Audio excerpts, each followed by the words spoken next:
नमस्ते, मैं हूं सुदीप्ता। मसाला चाय पर आपका बहुत बहुत स्वागत करती हूं। 3 साल के लंबे इंतज़ार के बाद विश्व पुस्तक मेला 2023 नई दिल्ली में लगा और ये 3 साल का इंतज़ार कैसा बीता इस पर लंबी चर्चा हो सकती है, लेकिन फाइनली जब ये मौका आया कि अब ये पुस्तक मेला लग जाएगा, क्योंकि बीच में एक बार लगने को हो रहा था और फिर कैंसिल हो गया था। हमने सामान बांधा, पैकिंग की और निकल पड़े। ये सोचकर निकली कि इस बार किताबें ज़्यादा नहीं खरीदूंगी, क्योंकि ऑलरेडी जो ख़रीद कर रखी हैं वो पूरी नहीं पढ़ी गई हैं। इस बार तो लोगों से मिलना मिलाना होगा, किताबों की बातें शातें होंगी, इस बार मज़े करेंगे। लेकिन जैसे ही मैंने पुस्तक मेले के हॉल में एंट्री की, मेरा ये प्रण ऐसे टूटा जैसे निर्जला व्रत में मेरा संयम टूट गया था। तो मैंने कोई भी गुरेज नहीं किया उसे तोड़ने में। उस वादे को हमने खट से तोड़ दिया और जमकर ख़रीदारी की। बहुत सारी किताबें मैंने वहाँ देखी और मुझसे रहा नहीं गया, मैंने उठा ली। सोच करके 4-5 किताबें ही गई थी कि इन्हें तो ख़रीदना ही है, लेकिन ले करके मेरे ख्याल से 40-50 किताबें मैं ले आई वहाँ से। तो आज इस बुक हॉल वीडियो में आपको वो सारी किताबें दिखाने वाली हूँ। बहुत सारी स्पेशल किताबें हैं जिन पर अलग से वीडियो भी आएगा, लेकिन आज जो किताबें मैं लेकर आई हूँ, चलिए उसको आपको दिखाना शुरू करते हैं। क्यों ना मैं सबसे पहले आपको ये किताब दिखाऊं जो मैंने सबसे पहले खरीदी थी साहित्य अकादमी के स्टॉल से, हवेली के अंदर। ये रमा मेहता की किताब इनसाइड द हवेली का हिंदी अनुवाद है और साहित्य अकादमी मुझे जाना ही जाना था क्योंकि मुझे अनुवाद चाहिए थे। अनफॉर्चुनेटली एक ही किताब ले पाए क्योंकि मेरे पास कैश नहीं था और वहाँ कार्ड पेमेंट नहीं एक्सेप्ट हो रहा था। इस बार पुस्तक मेले में ये समस्या हो रही है, तो आप भी ध्यान रखिएगा।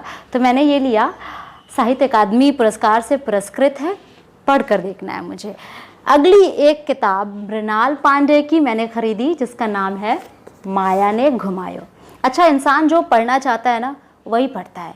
मैंने यहाँ पढ़ा बच्चों को सुनाने लायक बाल कथाएं और घर आके देखा कि यहाँ लिखा हुआ है बच्चों को न सुनाने लायक बाल कथाएं। अब खरीद लिया है, पढ़कर देखना है कि बच्चों को सुनाने लायक है या नहीं। वैसे इलस्ट्रेशंस क्या कहते हैं, है ना, देखते हैं। चलिए अगली किताब मैं आपको दिखा देती हूँ। हिंदी उम्र के स्टॉल से मैंने खरीदी। अमेज़न में मैंने कार्ट में ऐड किया हुआ था, लेकिन जब सामने देखी तो इस अनुभव का मज़ा कौन नहीं लेना चाहेगा। तो मैंने खरीदी अशोक पांडे की जितनी मिट्टी उतना सोना। ये उनकी सुदूर हिमालयी देशों की यात्राओं का वर्णन है, यात्रा वृत्तांत है। इसको भी चलिए पढ़ा जाएगा बहुत जल्द। रशियन साहित्य, बचपन से मैं अपने आस पड़ोस या कभी अपने किसी रिश्तेदार के घर में कभी कोई किताब मुझे दिख जाती थी तो मैं उठाकर पढ़ती ज़रूर थी। मैं कहना चाहूँगी कि हिंदी के साथ साथ रशियन साहित्य भी बहुत पॉपुलर मैं उस वक्त देखा करती थी लोगों के बीच में। मेरे हाथ कुछ किताबें भी लगी थी। फिर मैंने एक रोज़ पढ़ा सुशोभित का पोस्ट।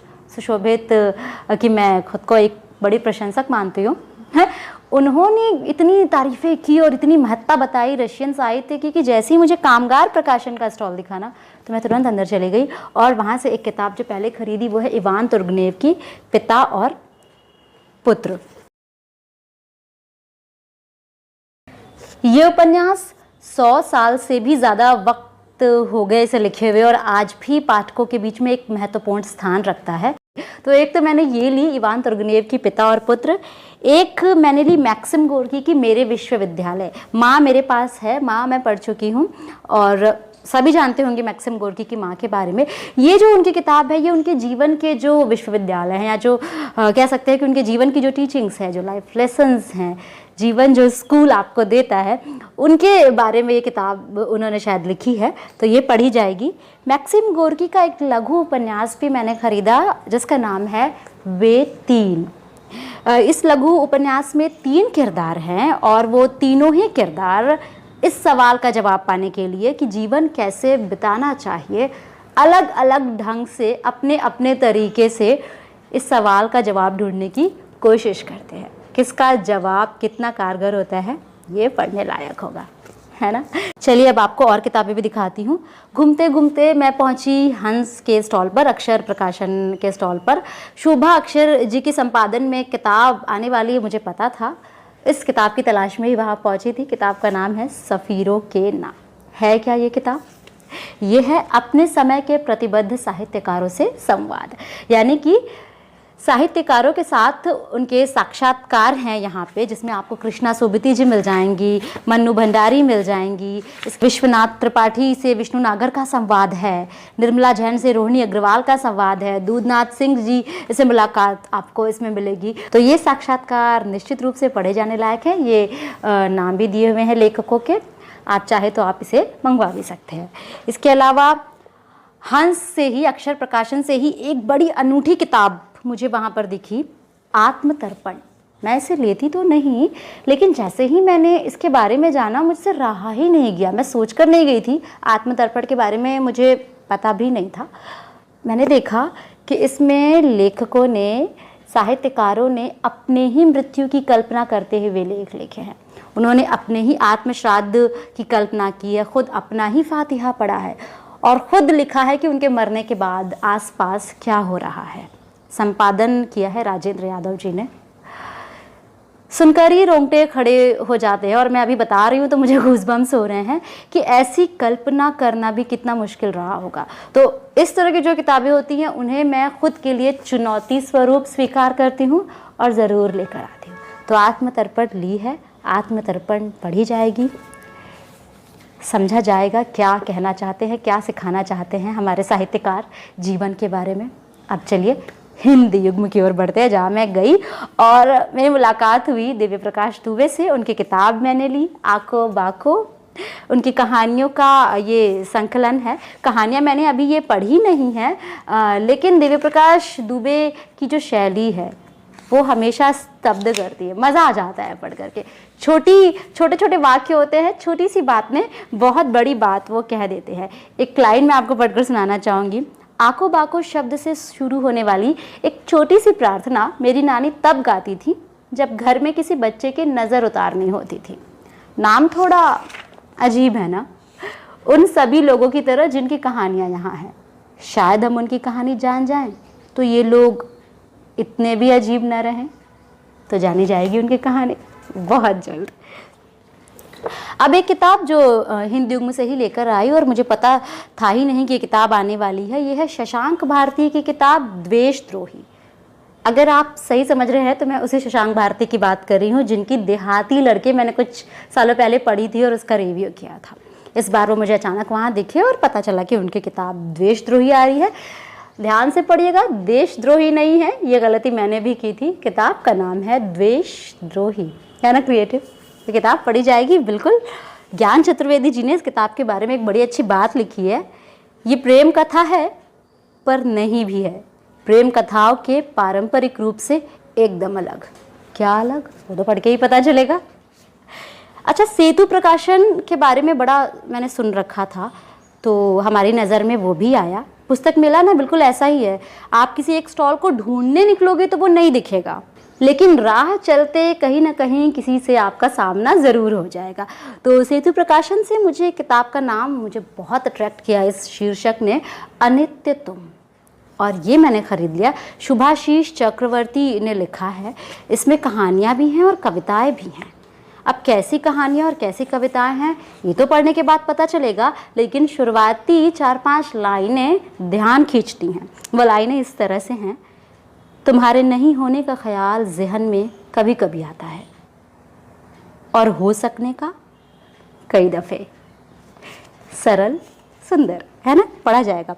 अच्छा, अब जिस किताब को मैं दिखाने वाली हूँ उस स्टॉल पे बाय चांस पहुँच गई थी, पर ये उन सभी लोगों के लिए खुशखबरी है जो मुझसे हमेशा मैसेज में, कमेंट में पूछते रहते हैं कि मैम कुछ मज़ेदार, कुछ लोकप्रिय बताइए, कुछ जासूसी बताइए, कुछ ऐसा बताइए जो पढ़कर बिल्कुल बंद जाए, रखने का मन ना करे।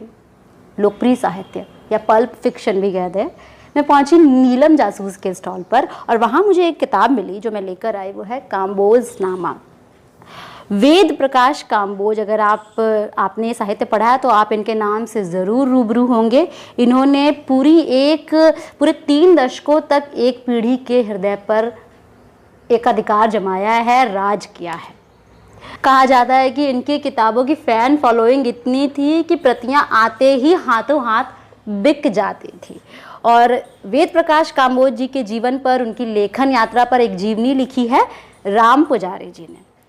तो इस किताब को मुझे पढ़ना है, मुझे इनके बारे में जानना है, और ये अचानक नहीं हुआ कि मुझे इन लेखकों के बारे में जानने की इच्छा हुई। जब मैं नीलम जासूस के स्टॉल पर पहुंची और जब मेरी मुलाकात डायरेक्टर सुबोध भारती से हुई, ये मुलाकात भी आपको ज़रूर सुनवाऊंगी, तो उन्होंने कुछ बहुत इंटरेस्टिंग बातें बताई। उन्होंने बताया कि ये जो पल्प फिक्शन जिसे कहते हैं या लोकप्रिय साहित्य जिसे कहते हैं, वो किताबें आपने ज़रूर बचपन में अपनी घर में औरतों को या पुरुषों को पढ़ते हुए देखा होगा, जो पढ़ते पढ़ते पढ़ते पढ़ते इंसान सो जाता था लेकिन किताब हाथ से छूटती नहीं थी।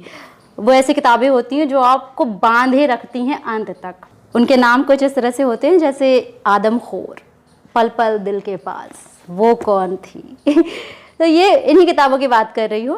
उन्होंने कहा कि ये इतनी मज़ेदार होती हैं, बिना किसी आपत्तिजनक भाषा का प्रयोग किए लोगों को एंटरटेन करती रहने वाली, उनके स्ट्रेस को भी रिमूव करने का काम करती हैं ये किताबें, उनकी मेंटल हेल्थ को भी बूस्ट करती हैं। और ऐसी किताबें हैं जो इतने सालों बाद वापस नीलम जासूस प्रकाशित कर रहा है और आज भी लोगों के बीच उनके उतनी ही मांग बनी हुई है। तो मुझे लगा कि उनके बारे में जानना बड़ा ज़रूरी है और ये किताब मैं उठा के ले आई। और भी किताबें लेकर आई हूँ, वो भी मैं आपको ज़रूर दिखाऊंगी, लेकिन अभी नहीं। अभी मैं आपको जो एक किताब दिखाने वाली हूँ वो अनुपम मिश्र की लिखी किताब आज भी खरे है तालाब। अब ये किताब कैसे मैंने ख़रीद ली? पहली बात तो ये प्रतिश्रुति प्रकाशन के स्टॉल से ख़रीदी मैंने। दूसरी बात ये कि ये इस किताब के बारे में मुझे तब पता चला था जब मैं उन किताबों को ढूंढ रही थी जो जल संरक्षण के बारे में लिखे गए हैं। तो मुझे अनुपम मिश्र जी के बारे में पता चला और मैंने देखा कि वो कितनी गहराई से जुड़े हुए रहे इन विषयों से, उन्होंने कितना काम किया अपने जीवन में। और सबसे अच्छी बात जो मैं आपको बताऊं, जिसे सुनकर आंखें भीग सकती हैं, कि उन्होंने लिखा कि इस पुस्तक की सामग्री का किसी भी रूप में उपयोग किया जा सकता है, स्रोत का उल्लेख करें तो अच्छा लगेगा। मतलब ये किताब उन्होंने जनहित में जारी कर दी है। आप चोरी जैसी कोई चीज़ नहीं है, आप इसको पढ़िए और इसका प्रयोग कहीं भी कर सकते हैं। आज भी खरे हैं तालाबों के बारे में होगी निश्चित तौर पर, और जल संरक्षण जैसे मुद्दों पर बात करती है और मैं इसे ज़रूर पढ़ने वाली हूँ। कोशिश करूँगी ऐसी और किताबें लेकर के एक पूरा वीडियो, सिंगल वीडियो इन किताबों पर भी मैं बनाऊँ। बच्चों की भी बहुत सारी किताबें खरीदी हैं, लेकिन इससे पहले प्रतिश्रुति की खूबसूरत कवर वाले किताब डम्फू, जिसे रूमी लस्कर बोरा ने लिखा है और इसका अनुवाद किया है विजय कुमार यादव ने। असमिया से हिंदी में अनुवाद है। डम्फू एक लोकवाद्य यंत्र है जो नेपाल की किसी एक जनजाति के बीच बड़ा लोकप्रिय है और उन्हीं के बीच से निकली ये कहानी भी है। बहुत ज़्यादा जानती नहीं हूँ मैं इस किताब के बारे में। मैंने ये प्रतिश्रुति प्रकाशन के लक्ष्मण केडिया जी के सजेशन पर ख़रीदी है और 3 साल पहले भी उनसे मुलाकात हुई थी मेरी, ठीक किसी विश्व पुस्तक मेले में, और तब भी उनकी बताई किताबें मैंने खरीदी थी जो बहुत ही शानदार थी। तो इस बार भी मुझे लगा कि उनकी किताबों को मैं बिल्कुल भी इग्नोर नहीं कर सकती, उनके सजेशन को ये लिया। इसके अलावा मैंने सुशोभित का जो मेरे पास नहीं था सारा कलेक्शन जुटा लिया है, पर उस पर तो एक स्पेशल वीडियो बनता है ना। बच्चों के लिए भी मैंने बहुत सारे किताबें खरीदी है और मैं बहुत सारे ऐसे इनिशिएटिव से परिचित हुई हूँ, बहुत सारे ऐसे स्टार्टअप्स देखे हैं जो बच्चों के लिए स्पेशली काम कर रहे हैं। कई सारे प्रकाशकों ने बहुत कुछ नया और अलग करना शुरू किया है बच्चों के लिए। तो बहुत सारी बातें हैं जो एक वीडियो में कंपाइल करना मेरे लिए मुश्किल है, तो इसके लिए एक स्पेशल वीडियो मैं बहुत जल्दी लाऊंगी। उन बेस्ट किताबों का वीडियो भी बहुत जल्दी लाऊंगी जो मेरी best from world book fair 2023 हैं। तो इन सारे वीडियो के लिए आपको ज़्यादा इंतज़ार नहीं करवाऊंगी, बहुत जल्दी उन्हें भी अपलोड करने वाली हूँ रिकॉर्ड करके। जाते जाते वीडियो पर कमेंट करना मत भूलिएगा, और अगर अभी भी आप दिल्ली में हैं और पुस्तक मेला आपके आसपास कहीं है या आप जाना चाहते हैं तो ज़रूर जाइए। ख्याल रखिएगा, टिकट पहले से बुक कर लीजिएगा ताकि आपको बहुत लंबी लाइन में ना लगना पड़े। चलती हूँ, अपना ढेर सारा ख्याल रखिएगा। किताब